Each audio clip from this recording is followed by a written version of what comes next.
Il est 14h26 et on a le plaisir de retrouver maintenant Francis Khalifa. Bonjour à vous Francis. Bonjour Steve. Et merci de nous rejoindre. Vous êtes le président du CRIF et vous intervenez tous les mardis dans ce grand journal.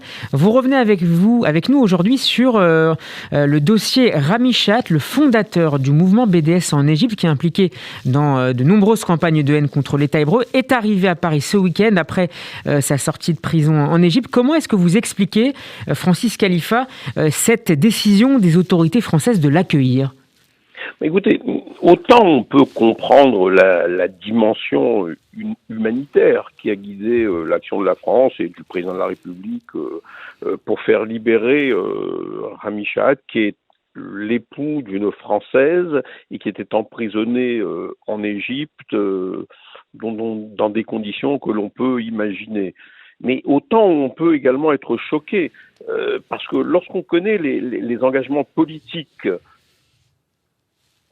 son activité dans le mouvement BDS, dont il est l'un des fondateurs et le principal animateur en Égypte, ben oui, on peut être choqué que son arrivée en France n'ait pas été assortie au moins d'un engagement formel de sa part de ne pas militer ou agir à quelque niveau que ce soit en France, dans le cadre justement de ce mouvement BDS dont nous savons l'activité en France, que nous dénonçons de semaine en semaine, dont nous voyons cette activité et dont nous savons que ce mouvement est un des principaux vecteurs du nouvel antisémitisme dans notre pays. Et je n'ai cessé depuis des années, depuis mon arrivée à la tête du CRIF, de demander l'interdiction de ce mouvement en France, BDS, pour une raison simple, c'est qu'il agit dans l'illégalité, puisque nous savons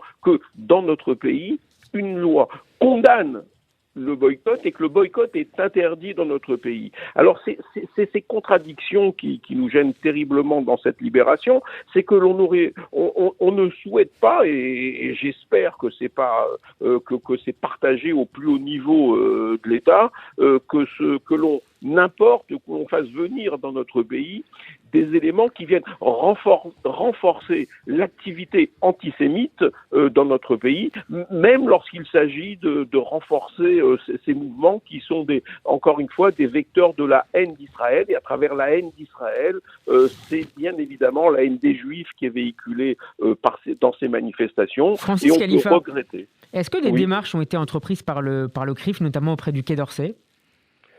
Bah, écoutez, la personne est sur place maintenant, donc il est évident que les réactions et ma réaction publique, puisque j'ai moi-même alerté sur ce sujet et remonté sûrement jusqu'au Quai d'Orsay, mais je crois qu'il s'agit plus du Quai d'Orsay, je crois qu'il s'agit maintenant du ministre de l'Intérieur qui doit fixer la règle de la présence en France de ce militant BDS.